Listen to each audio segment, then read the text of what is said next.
Good morning. News and hair oil సమర్పిస్తున్న business breakfast షోకి స్వాగతం. నిన్న ఒక షాక్, ఇవాళ ఒక రిలీఫ్. ఇది గ్లోబల్ ఈక్విటీ మార్కెట్స్ వైఖరిలో వచ్చిన మార్పు. గ్లోబల్ ఈక్విటీ మార్కెట్స్లో ఒక రిలీఫ్ ర్యాలీ చూస్తున్నాం. అమెరికా అధ్యక్షులుగా రిపబ్లికన్ పార్టీ అభ్యర్థి డొనాల్డ్ ట్రంప్ ఎన్నికను మార్కెట్స్ ఇప్పుడు పాజిటివ్గా తీసుకుంటున్నాయి. సో నిన్నటిదాకా దెయ్యంలాగా భూతంలాగా కనపడిన వ్యక్తి ఇవాళ ఒక దేవదూతలాగా ఏంజల్ లాగా కనిపిస్తున్నారు. సో నార్మల్గా దెయ్యం లేదా భూతం దూరం నుంచి ఎక్కడో ఉంది అనుకున్నప్పుడు మనకు భయం వేస్తూ ఉంటుంది. ఎప్పుడు వచ్చి మీద కొడుతుందో, రక్కేస్తుందో, ఇంకేమైనా చేస్తుందో అని. సో వచ్చి మన పక్కనే కూర్చొని భోజనం చేస్తుంది అనుకోండి, ఏముంటుంది, అంత ఫ్రెండ్లీ దెయ్యంగానే భావిస్తాం. సో అందరం రిలీఫ్గా ఊపిరి పీల్చుకుని మన పని మనం చేసుకుంటూ వెళ్తాం. ప్రస్తుతం ఈక్విటీ మార్కెట్స్లో కనిపిస్తున్న ట్రెండ్ కూడా అదే. సో ఇప్పుడు అందరూ కూడా డొనాల్డ్ ట్రంప్ని ఒక ఏంజల్ ఆఫ్ గ్రోత్గా, హార్బెంజర్ ఆఫ్ గ్రోత్గా భావిస్తున్నారు. అంటే అమెరికా సహా ప్రపంచ దేశాలన్నింటినీ అభివృద్ధి దిశగా ఆయన తీసుకెళ్తారు అన్న ఒక నమ్మకం అందరిలోని ఇప్పుడిప్పుడే కుదురుకుంటుంది. మేబీ కార్పొరేట్ ట్యాక్సెస్ని ఇప్పుడున్న రేట్స్ నుంచి సగానికి తగ్గించడం కావచ్చు, మరి ఇతర ఆయన రకరకాల ప్రామిసెస్ చేశారు ఎకానమీకి సంబంధించి. అఫ్కోర్స్ ఇతర ప్రామిసెస్ని ఆయన నిలబెట్టుకోలేకపోవడమే మంచిది. ఎకానమీకి సంబంధించి చేసిన ప్రామిసెస్ కనుక ఆయన నిలబెట్టుకుంటే అమెరికన్ ఎకానమీకి మంచిది, అది వరల్డ్ ఎకానమీ కూడా మంచిదే. ఇదే ఆశతో, ఇదే పాజిటివ్ దృక్పథంతో ఇప్పుడు డొనాల్డ్ ట్రంప్ ఎన్నిక పట్ల స్టాక్ మార్కెట్స్ పాజిటివ్గా ప్రవర్తిస్తున్నాయి. జపనీస్ ఇండెక్స్ నికే లాంటివి ఆల్మోస్ట్ 5.8% లాభంతో ట్రేడ్ అవుతున్నాయి. మన ఎస్టెక్స్ నిఫ్టీ కూడా 0.5% లాభంతో ట్రేడ్ అవుతోంది. So Shanghai, Hang Seng, Taiwan, Strides times, KOSPI, ఇలా ఏ ఏషియన్ మార్కెట్స్ తీసుకున్నా, నిన్న యూరోపియన్ మార్కెట్స్ని చూసినా కూడా మార్కెట్స్లో ఒక పాజిటివ్ స్పైక్స్ కనిపిస్తున్నాయి. సో ఎవరైనా నిన్న మన రాజేంద్ర గారి రికమెండేషన్స్ లేకపోతే కుటుంబరావు గారి రికమెండేషన్ ఎర్లీ మార్నింగ్ మనం చెప్పడం జరిగింది. ఆల్మోస్ట్ ట్రేడింగ్ ప్రారంభంలోనే మార్కెట్స్ బాగా పడిపోతున్న సమయంలో ఆల్మోస్ట్ సెన్సెక్స్ 1500 పాయింట్స్, నిఫ్టీ ఒక 500 పాయింట్స్ పడిపోయిన సమయంలో మనం చెప్పడం జరిగింది. ఇతర అనలిస్టులు కూడా చాలా స్ట్రాంగ్గా చెప్పారు, కొనుక్కోండి, this is the first price పాయింట్లో ఎంట్రీ కావటం మంచిది అంటూ చెప్పిన సూచన ఎవరైనా కనుక ఒకవేళ ఫాలో అయ్యి ఉంటే నిన్న ఒక రోజులోనే 10 to 20% లాభం వచ్చింది. సో మార్కెట్స్లో ఒకవేళ నిన్న ఎవరైనా ఇలా ట్రేడ్ చేయకపోయి ఉంటే వాళ్ళు మార్కెట్స్కి పనికిరారు. సో అంతే, ఇంతకంటే గొప్ప పతనం ఏమొస్తుందండి? ఒక సెన్సెక్స్లో 1500 పాయింట్స్ పతనం మనం మళ్ళీ చూడం. అలాగే bank Nifty recovery, bank Nifty కూడా ఆల్మోస్ట్ 1200 పాయింట్స్, 1300 పాయింట్స్ రికవర్ అయింది. నిన్న పాజిటివ్గా క్లోజ్ అయింది. ఇన్ఫ్యాక్ట్ మిగతా ఇండిసెస్, సెక్టరల్ ఇండిసెస్లో మనం కొంత నష్టాలు చూసినప్పటికీ బ్యాంక్ నిఫ్టీ మాత్రం చాలా పాజిటివ్ క్లోజ్ అయింది. అలాగే కోర్స్ ఫార్మా సెక్టర్, నిన్న యూఎస్ మార్కెట్స్లో కూడా ఫార్మా స్టాక్స్, అది ఫైజర్ కావచ్చు, ఎలెగ్రాండ్ కావచ్చు, మైలాన్, టేవా, ఇటువంటి కంపెనీస్ అన్నీ కూడా నిన్న చాలా స్ట్రాంగ్గా క్లోజ్ అయ్యాయి. In fact Dow Jones almost 250 points పైన లాభంతో క్లోజ్ అయింది. ఇప్పుడు కొద్దిగా ఫ్యూచర్స్లో చూస్తే మనం డౌ ఫ్యూచర్స్ కొద్దిగా నెగిటివ్గా ట్రేడ్ అవుతూ ఉన్నాయి. But minor losses. మళ్ళీ ఈవినింగ్కి ఎటువంటి పరిస్థితి ఉంటుందో చూడాలి. సో ఎంతో డాలర్ బలపడింది, 3 months హై దగ్గర ఉంది డాలర్ ఎగెనెస్ట్ 10. సో ఈ నేపథ్యంలో జపనీస్ స్టాక్స్ చాలా స్ట్రాంగ్గా ఉన్నాయి. ఎందుకంటే అక్కడ కరెన్సీ వీక్ అయిన కొద్దీ వాళ్ళ ఎక్స్పోర్టర్స్కి మంచి రెవెన్యూస్ పెరుగుతాయి కాబట్టి, రియలైజేషన్స్ పెరుగుతాయి కాబట్టి జపనీస్ ఇండెక్స్ అన్ని ఇండెక్స్ల కంటే కూడా స్ట్రాంగ్గా కనిపిస్తుంది. సో ఫార్మా స్టాక్స్ నిన్న కొన్ని అయితే 15% ఫ్రమ్ ఇంట్రాడే లోస్ పెరిగిన వైనం చూసాం. సో మేబీ రిపబ్లికన్స్ ఇప్పుడు వచ్చారు కాబట్టి పవర్లోకి, డ్రగ్ ప్రైస్ కంట్రోల్ని వాళ్ళు వ్యతిరేకించారు కాబట్టి ఫార్మా సెక్టర్కి ఇది అనుకూలం అని వరల్డ్ ఈక్విటీ మార్కెట్స్ భావిస్తున్నాయి. ఈ నేపథ్యంలోనే వరల్డ్ వైడ్ ఫార్మా స్టాక్స్ అన్నీ కూడా స్ట్రాంగ్గా ఉన్నాయి, ఇంక్లూడింగ్ నిన్న మనం చూసిన ఇండియన్ స్టాక్స్. ఇన్ఫ్యాక్ట్ నిన్న మనం స్ట్రాంగ్గా రికమెండ్ చేసిన 2 సెక్టర్స్లో banking and pharma stocks. Banking ఎందుకు అంటే 500 రూపీస్, 1000 రూపీస్ నోట్స్ని ప్రభుత్వం రద్దు చేసింది కాబట్టి ఇది బ్యాంకింగ్ సెక్టర్కి చాలా ఊతం ఇచ్చే అంశం. ఎందుకంటే చాలా క్యాష్ వచ్చి బ్యాంక్స్లో ఇప్పుడు డిపాజిట్ కాబోతుంది. అకౌంట్స్లో, కాసా అకౌంట్స్ అంటాం మనం, కరెంట్ అకౌంట్స్, సేవింగ్స్ అకౌంట్స్లో చాలా స్ట్రాంగ్ గ్రోత్ మనం చూడబోతున్నాం. అంటే బ్యాంక్స్ దగ్గర ఎక్కువ డబ్బులు ఉంటే ఎకానమీకి మంచిది, లోవర్ ఇంట్రెస్ట్ రేట్స్ తగ్గుతాయి, దాని ఫలితంగా కార్పొరేట్ సెక్టర్ లాభపడుతుంది, రిటైల్ లోన్స్ తీసుకుని మళ్ళాంటి వాళ్ళని లాభపడతాం. ఇదంతా కూడా బ్యాంక్స్కి సంబంధించి పాజిటివ్ అంశం. But don't buy housing finance companies, ఎందుకంటే ఈ 500,000 రూపీస్ నోట్స్ రద్దు వలన నష్టపోయేది రియల్ ఎస్టేట్ కంపెనీస్. ప్రధానంగా రియల్ ఎస్టేట్ సెక్టర్కి లెండింగ్ చేసేది housing finance company. So avoid housing finance as of now, housing finance స్టాక్స్ని. మిగతా బ్యాంకింగ్, ఎన్బిఎఫ్సి స్టాక్స్ని అందరూ కూడా డిక్లైన్స్లో కొనుక్కుంటూ ఉండొచ్చు. And avoid IT stocks for obvious reasons. Donald Trump IT companies పట్ల ఐటీ ఇండస్ట్రీ పట్ల ఎటువంటి వైఖరి అవలంబిస్తారన్న అంశంపై ఒక స్పష్టత వచ్చిన తర్వాతే ఐటీ స్టాక్స్ కొనుక్కోవడం మంచిది. అప్పటి వరకు అవాయిడ్ ఐటీ స్టాక్స్ అండ్ ఎక్కడైతే రిజల్ట్స్ బాగున్నాయో ఆ కంపెనీస్ని అక్యుములేట్ చేసుకోండి. క్వాలిటీ స్టాక్స్ని కొనుక్కోండి. మనం లాస్ట్ వీక్ కూడా ఇదే చెప్పాం. యాపిల్ వచ్చినా ఆరెంజ్ వచ్చినా people have chosen orange now instead of apple. So ఆరెంజ్కి ఉండే ప్రత్యేకతలు, ఆరెంజ్ ఫ్రూట్ ఇచ్చే లాభాలు, వాటి మీద ఇప్పుడు అందరూ దృష్టి పెడతారు. కాబట్టి సో ఎవరు అధ్యక్షులుగా ఎన్నికైనా కూడా మార్కెట్స్కి ఏమీ ఇబ్బంది లేదు అంటూ లాస్ట్ వీక్ చెప్పుకున్నాం. అదే ఇప్పుడు జరుగుతోంది. మార్కెట్స్లో మళ్ళీ మనం ఆల్ టైమ్ హైస్ దిశగా వెళ్లే ఛాన్సెస్ స్పష్టంగా కనిపిస్తున్నాయి. సో మళ్ళీ నిఫ్టీ 9100 లెవెల్స్ని మేబీ జనవరి ఎండ్ లోపల టచ్ చేసినా కూడా మనం ఆశ్చర్యపోనవసరం లేదు. సో క్వాలిటీ స్టాక్స్ని కొనుక్కోండి. ఒకవేళ ఆల్ టైమ్ హై టచ్ అయిపోయినా ప్రాబ్లం లేదు. We will be on the safe side if we buy quality stocks. Markets పరిస్థితి గురించి మాట్లాడేందుకు అనలిస్ట్ సిద్ధంగా ఉన్నారు మనతో. సో ఒక స్ట్రాంగ్ బౌన్స్ బ్యాక్ నిన్న చూసాం మనం. ఇన్ఫాక్ట్ ట్రేడింగ్ క్లోజింగ్ సమయానికి ఈ మార్నింగ్ కూడా ఒక చిన్నపాటి గ్యాప్ అప్ ఓపెనింగ్ కోసం మార్కెట్స్ సిద్ధం అవుతున్నాయి. ఎలా ట్రేడ్ చేయాలి? ఐ థింక్ నిన్నటి కల్ప్రిట్ బేసికలీ నిఫ్టీ 80 అనాలండి. ఎందుకంటే ఆల్మోస్ట్ మనకి నిఫ్టీ టోటల్ రికవరీ వచ్చినా కూడా ప్రాబ్లీ బ్యాంక్ నిఫ్టీ అంత అవుట్ పర్ఫార్మ్ చేయలేకపోయింది. The main reason was Nifty IT around 2.5-3% down ఉంది నిన్న. So probably I think that will maybe కొంచెం హోవర్ చేయొచ్చండి నిఫ్టీకి ఈ లెవెల్లో. Bank Nifty clearly I think మనకి లాస్ట్ కపుల్ ఆఫ్ డేస్ గా చెప్పుకుంటున్నాం 100-day మూవింగ్ యావరేజ్ కింద కూడా క్లోజ్ కాలేదు అట్లీస్ట్ 1 day కూడా. సో నిన్న aberration is it's only extending bottom ఏదైతే 18,300 18,400 వచ్చిందో. సో అక్కడ నుంచి మంచి రికవరీ రావడం చేసాం. అదేవిధంగా నిఫ్టీ కూడా ఆల్మోస్ట్ మనకి నిన్నటి గ్యాప్ డౌన్ ఏదైతే ఉందో ఆల్మోస్ట్ మనకి ఫిల్ అవటం చేసాం. సో 8480 నుంచి ఆల్మోస్ట్ మనకి నిన్న ఓపెనింగ్ వాస్ అరౌండ్ 8067, అంటే almost 400 points gap down open అయినాక టోటలీ రికవర్ అవటం చేసాం. Probably that was because of bank Nifty and pharma sector అని చెప్పొచ్చు. So bank Nifty I think will still out perform ఇక్కడ నుంచి కూడా. ప్రాబ్లీ నిఫ్టీకి మనకి 20-day మూవింగ్ యావరేజ్ అయితే ఉందో 8591 అరౌండ్ 8600 రెసిస్టెన్స్ ఉండే అవకాశం ఉంది. అదేవిధంగా బ్యాంక్ నిఫ్టీ ఆల్మోస్ట్ మనకి about 20-day moving average close out చేసాం. సో నెక్స్ట్ స్టాప్ బ్యాంక్ నిఫ్టీలో అనేది 19,922, అంటే ఆల్మోస్ట్ క్లోజ్ టు 20,000 దాకా వెళ్ళే అవకాశం ఉంది bank Nifty.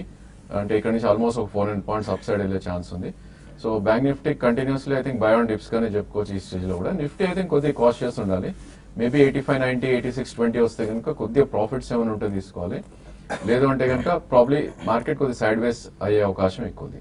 I think pharma space లో నిన్న రివర్సల్ బార్స్ చాలా స్టాక్స్ లో రావడం చూసాం. Especially Sun Pharma I think totally beat and down stock అది. సో ఆల్మోస్ట్ ఇది 1250 రూపీస్ నుంచి ఆల్మోస్ట్ నిన్న 570 దాకా లో రావటం చూసాం.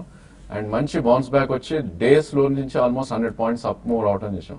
అఫ్ కోర్స్ మనం అరబిందో అండ్ బయోకాన్ స్ట్రాంగ్ గా రికమెండ్ చేస్తున్నాం. I think reversal bar Sun Pharma వచ్చింది కాబట్టి ప్రాబ్లీ సన్ ఫార్మా కూడా ఇక్కడ నుంచి ఒక 100-150 పాయింట్స్ అప్ సైడ్ వెళ్ళే ఛాన్స్ ఉంటుంది. మేబీ 2 ప్రైస్ పాయింట్స్ లో అక్యూములేట్ చేసి 630 కింద క్లోజింగ్ బేసి స్టాప్ లాస్ పెట్టుకుంటే మేబీ సన్ ఫార్మా కూడా కొద్దిగా అవుట్ పర్ఫార్మ్ చేసి ఉంది for the couple of days. So traders కి ఈ సమయంలో మీరు ఎటువంటి సలహా ఇస్తారు?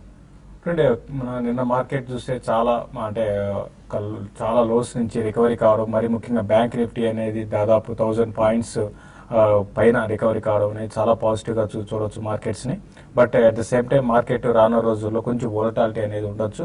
అయితే ఇన్వెస్ట్మెంట్ చేసే వాళ్ళకి ఎవరీ డిప్ అనేది మళ్ళీ ఇంకొకసారి మన మార్కెట్లో చూసాం. ఎవరీ డిప్ అనేది బయింగ్ ఆపర్చునిటీ అనేది మనకి క్లియర్గా నిన్న రోజు మనకు కనపడింది. కాబట్టి ఇక్కడ నుంచి కూడా మార్కెట్స్లో ఏదేని కారణాలుగా మా మార్కెట్స్ కానీ కరెక్షన్స్ కానీ వస్తే, అంటే డీప్ కరెక్షన్స్ ఇట్లాంటి కరెక్షన్స్ వస్తే డెఫినెట్గా ఒక బయింగ్ పాయింట్లో బై చేసుకోవాలి. బట్ ఈ రోజు ట్రేడింగ్ పరంగా చూస్తే ఈ రోజు మళ్ళీ కొంత గ్యాప్ అప్ ఓపెన్ అయింది. అయితే మళ్ళీ మిగతా ఏషియన్ మార్కెట్స్ అంతా మనకి పాజిటివ్గా లేకపోయినా కూడా కొన్ని స్టాక్స్ కొన్ని సెక్టార్లు బాగా పాజిటివ్గా ఉండే అవకాశం ఉంది. మరి ముఖ్యంగా ఇక్కడ నుంచి ఫార్మా సెక్టార్ మళ్ళీ మునుపటి రాగా అంటే ఒక 1 year అంతా చూస్తే మనకి ఫార్మా స్టాక్స్ పెద్దగా పెరిగింది లేదు. అయితే గ్లోబల్గా మళ్ళీ ఫార్మా స్టాక్స్ వైపు బయింగ్ ఇంట్రెస్ట్ అనేది రావచ్చు రానున్న రోజుల్లో. కాబట్టి ఫార్మా స్టాక్స్ని ఎవరీ డిప్లో బై అని చెప్తాను. నిన్న సిప్లా రిజల్ట్ అనౌన్స్ చేసింది, చాలా స్ట్రాంగ్ అంటే మార్కెట్ ఎక్స్పెక్ట్ చేసిన దానికి అనుకూలంగా వచ్చాయి. ప్లస్ దీనితో లాస్ట్ ఫ్యూ డేస్గా ఇది కరెక్ట్ అవుతూ వచ్చింది. కాబట్టి 520 దగ్గర స్టాప్ లాస్ పెట్టుకుని దీన్ని పొజిషనల్ ట్రేడర్స్ బై చేయమంటాను. 566 అండ్ 580 దాకా నెక్స్ట్ కొన్ని రోజుల్లో రావచ్చు. మరీ షార్ట్ టర్మ్ అయితే మాత్రం 560 దాకా రావచ్చు. అదేవిధంగా కొన్ని స్టాక్స్ మంచి రిజల్ట్ అనౌన్స్ చేసిన BHEL లాంటివి దాన్ని కూడా బై చేసుకోమంటాను. ఈవెన్ కమాడిటీ స్టాక్లు కూడా మంచి ర్యాలీ అనేది రావచ్చు. హిండాల్కోలో ఎవరి డిపోలో కూడా బై అని చెప్తాను.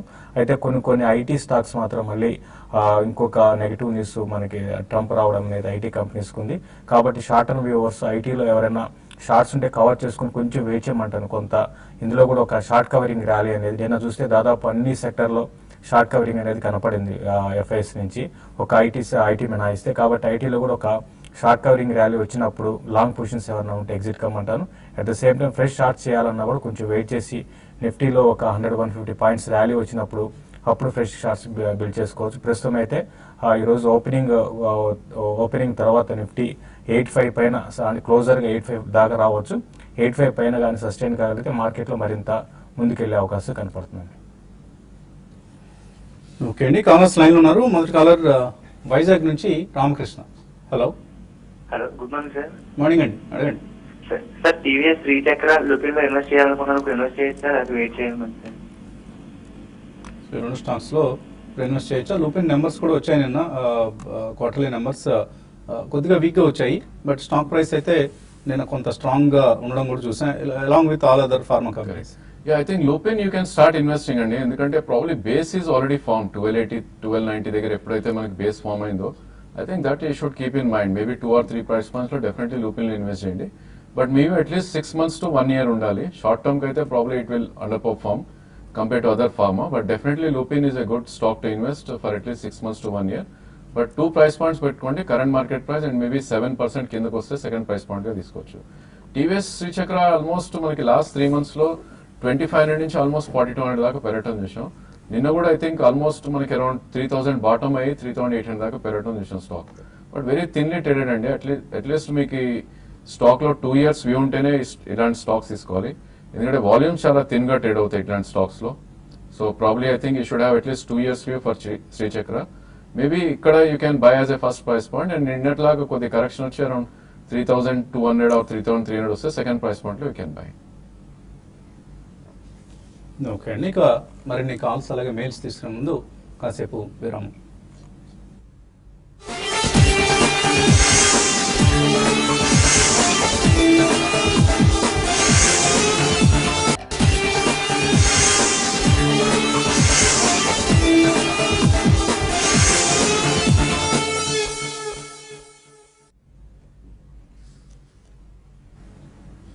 న్యూస్ అండ్ హెయిర్ ఆయిల్ సమర్పిస్తున్న బిజినెస్ బ్రేక్ఫాస్ట్ షోకి తిరిగి స్వాగతం.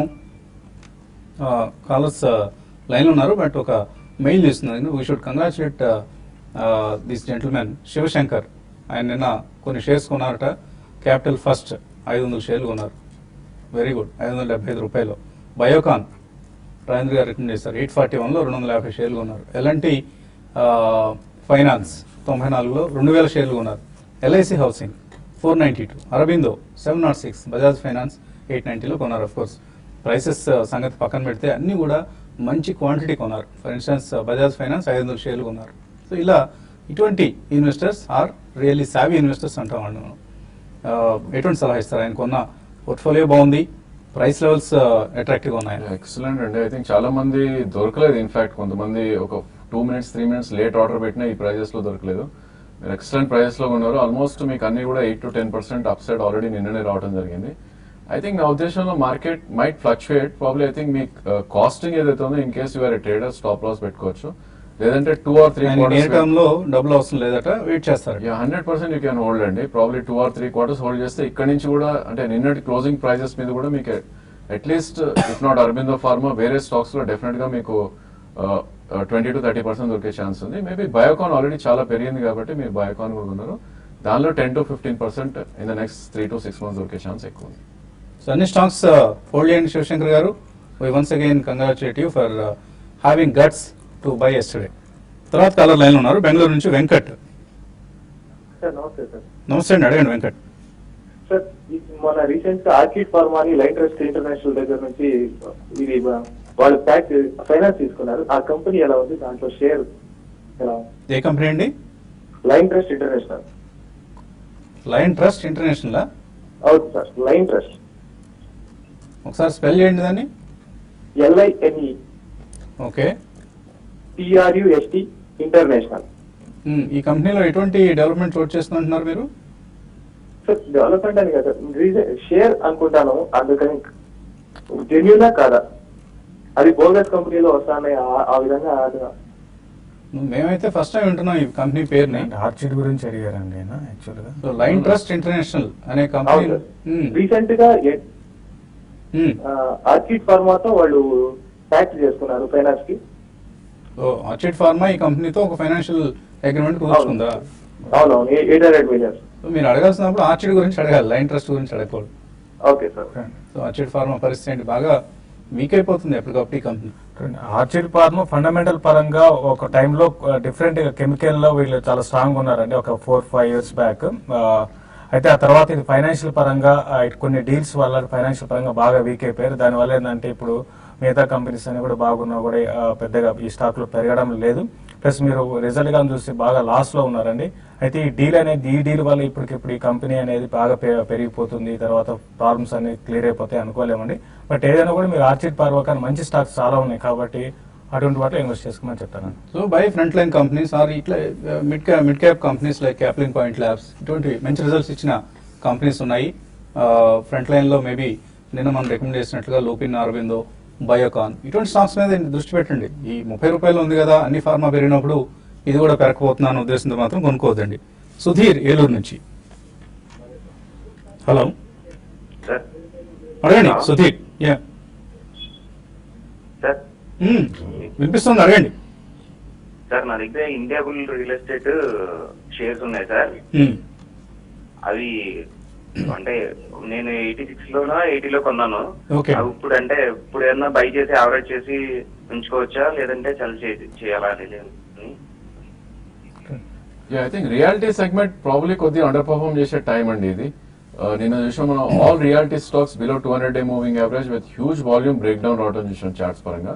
సో నా ఉద్దేశంలో అయితే యావరేజ్ అయితే చేయొద్దండి. Maybe in case you want to get out, మీరు 86 లో కొన్నారు, ప్రాబ్లీ దీన్ని 200-day moving average around 75 half ఉంది. ఇన్ కేస్ ఇది ఇక్కడ నుంచి 10 రూపీస్ పెరిగితే కనుక స్వల్ప నష్టాలు ఉన్న బుక్ చేసి పర్ఫార్మింగ్ సెక్టర్ లో ఉంటే మేబీ నెక్స్ట్ 3 to 6 months కి ఐ థింక్ బెటర్ రిజల్ట్స్ వచ్చే ఛాన్స్ ఉంటుంది. మేబీ రియాలిటీ ఒక 1 quarter or 2 quarters కొద్దిగా ఎండ్ పర్ఫార్మ్ చేయొచ్చండి. తర్వాత కడప నుంచి రమేష్ లైన్ ఉన్నారు. Hello sir, good morning to all of you sir. Morning అండి, అడగండి. సార్ నేను ఒక మస్టేక్ అనే షేర్ 153 లో పై చేశాను సార్. అది 900 షేర్స్ పై చేశాను. అలాగే 8800 కాల్ నిన్న బై చేశాను సార్ 7 రూపీస్ లో. అది ఎంతవరకు వెళ్ళొచ్చు, ఏమన్నా ఈరోజు హోల్డ్ చేయమంటారా? మాస్టెక్ మీరు అడిగిన చెప్పండి సార్. మీరు అడిగిన స్టాక్ పేరు మాస్టెక్? మస్టేక్ సార్. Mastec. ఇది ఇప్పుడు ట్రేడ్ 138 లో ట్రేడ్ అవుతుంది సార్. ఓకే అండి. ఫస్ట్ మీరు 8800 కాల్ మంచి లోయర్ లెవెల్ లో తీసుకున్నందుకు మీరు ఫస్ట్ కంగ్రాచులేషన్ అండి. ఎందుకంటే ఆ టైంలో ఎవరు కూడా ధైర్యం చేసి బయింగ్ అనేది చేయరు. అయితే మీరు నిఫ్టీ అనేది 8800 వరకు అంటే ఈ మంత్ లో అంతవరకు వెళ్తుందా అనేది మనం చెప్పలేమంటే ఇక్కడ నుంచి ఒక 500-600 పాయింట్ ఉంది కాబట్టి ఏంటంటే ఈ రోజు గ్యాప్ అప్ వచ్చినప్పుడు మీరు మార్కెట్స్ లో 85 దగ్గర నిఫ్టీకి బాగా రెసిస్టెన్స్ అనేది ఫేస్ చేయొచ్చండి. కాబట్టి క్లోజర్ గా మీరు అక్కడికి వచ్చినప్పుడు నిఫ్టీలో మీరు ప్రాఫిట్ బుక్ చేసుకోమంటాను. మళ్ళీ టైం మీరు కొన్ని రోజులు వెయిట్ చేసి మళ్ళీ ప్రీమియం తగ్గుతుంది కాబట్టి మీరు ఒకసారి ప్రాఫిట్ బుక్ చేసుకోండి. తర్వాత మాస్టెక్ గురించి అడిగారండి. మాస్టెక్ మాత్రం మీరు అంటే ఇన్వెస్ట్మెంట్ కి అయితే మాస్టెక్ వద్దని చెప్తానండి. ప్లస్ ఓవరాల్ గా సెంటిమెంట్ పరంగా కూడా చూస్తే మనకి లాస్ట్ కొన్ని రోజులుగా ఐటీ స్టాక్స్ వీకొని ఇంకా వచ్చే కొద్ది రోజులు కూడా ఇదే విధమైన ట్రెండ్ ఉంటుంది. కాబట్టి మాస్టెక్ ని మీరు ర్యాలీస్ లో ఎగ్జిట్ అయిపోయి దానికన్నా మంచి స్టాక్స్ వేరే అదర్ సెక్టర్ లో సెలెక్ట్ చేసుకుంటాను. ఇది ఆల్మోస్ట్ 50 చేయమంటున్నారు మాస్టెక్. కేఎస్ మూర్తి మెయిల్ పంపించారు. NCC, NBCC, SBI, United Spirits, LNT, LIC housing finance, PNB housing ఇవన్నీ కొందాం అనుకుంటున్నారట, కొనొచ్చా? ఐ థింక్ అన్ని కూడా మంచి స్టాక్స్ అండి. Probably you can avoid LNT and United Spirits అండి. మిగతా స్టాక్ 2-3 ప్రైస్ పాయింట్స్ లో definitely you can buy, but మీకు అట్లీస్ట్ 6 months వ్యూ ఉండాలి. మేబీ ఎన్సీసీ కూడా కొద్దిగా కాషియస్లీ ఇన్వెస్ట్ చేయండి. అదర్వైజ్ మిగతా stocks are very good stocks. But avoid LIC housing finance and PNB housing. ఇప్పుడు కొనొద్దు ఈ స్టాక్స్ అండి. ఈ స్టాక్స్ అట్లీస్ట్ ఒక 3 to 6 months it is better to avoid housing finance stocks including HDFC. So maybe ఒక clarity వచ్చిన తర్వాత ఈ క్యాష్ ట్రాన్సాక్షన్స్ సంబంధించి ఎటువంటి ఇంపాక్ట్ ఉంటుంది, ఈ 500 రూపాయలు 1000 రూపాయల నోట్ల రద్దు రియల్ ఎస్టేట్ సెక్టర్ మీద అలాగే హౌసింగ్ ఫైనాన్స్ కంపెనీస్ ఆపరేషన్స్ మీద ఎటువంటి ఇంపాక్ట్ ఉంటుంది, ఇదంతా అసెస్ చేసుకున్న తర్వాతే బై చేయండి. అదర్వైజ్ ప్రస్తుతానికి మాత్రం అవాయిడ్ హౌసింగ్ ఫైనాన్స్ కంపెనీస్ అండి. తర్వాత మెయిల్ మనకు వచ్చింది టెక్ రెడ్డి అడుగుతున్నారు, Gujarat Ambuja exports short term కోసం అంటే 1 to 2 weeks కోసం పొజిషన్ తీసుకోవచ్చా? I think very thinly traded stock అండి. ఇట్లాంటి స్టాక్స్ లో షార్ట్ టర్మ్ కి మీరు I think you should completely avoid. So I think ఇట్లాంటి స్టాక్స్ ట్రేడింగ్ కి ఇట్స్ నాట్ వర్త్ అండి 1 week 10 days కి. సురేష్ రెడ్డి అడుగుతున్నారు, JBM ఆటో కొన్నారట 301లో హోల్డ్ చేయొచ్చు, ఎగ్జిట్ కావచ్చా? డెఫినెట్లీ హోల్డ్ చేయొచ్చు అండి. ఇన్ కేస్ ఈ స్టాక్ ఇంకొంచెం కిందకి వచ్చి అరౌండ్ 255 నుంచి 270కి వస్తే కనుక ఫర్దర్ గా కూడా యాడ్ చేయొచ్చు. మనకు ఆల్రెడీ బ్రేక్అవుట్ రావడం చేసాం. మేబీ నెక్స్ట్ మీనింగ్ఫుల్ రెసిస్టెన్స్ అనేది అరౌండ్ 360 దగ్గర ఉంటుంది. Maybe 6 months or 9 months hold చేస్తే కనుక 350, 360 వచ్చే అవకాశం ఎక్కువ ఉంది. తర్వాత mail green signal biopharma IPO తీసుకోవచ్చా అంటున్నారు సురేంద్ర బాబు. అవాయిడ్ చేయండి, very poor fundamentals. 76 to 80 rupees price బ్యాండ్లో వస్తుంది. ఫండమెంటల్స్ ఏమాత్రం అనుకూలంగా లేవు. సో వ్యాక్సిన్స్ తయారు చేసే కంపెనీ ఇది, BCG వ్యాక్సిన్స్ లాంటివి. Avoid this IPO. అండ్ ఇంకా దీనికంటే కూడా మన ఫార్మా సెక్టర్లో చాలా బెటర్ కంపెనీస్ ఉన్నాయి, లీడర్స్ ఉన్నారు, బయోకాన్ లాంటి కంపెనీస్, అవి కొనుక్కోవటం మంచిదండి. ఇంకా మెయిల్స్ చాలా ఉన్నాయి కానీ మనం సమయం మించిపోయింది కాబట్టి youtube.com లో తీసుకుందాం మెయిల్స్ని, అలాగే కాల్స్ని కూడా. చిన్న బ్రేక్ తర్వాత youtube.com/tv5money/live ఈ ఇంటర్నెట్ ప్లాట్ఫామ్ మీద కలుద్దాం. Keep watching TV5.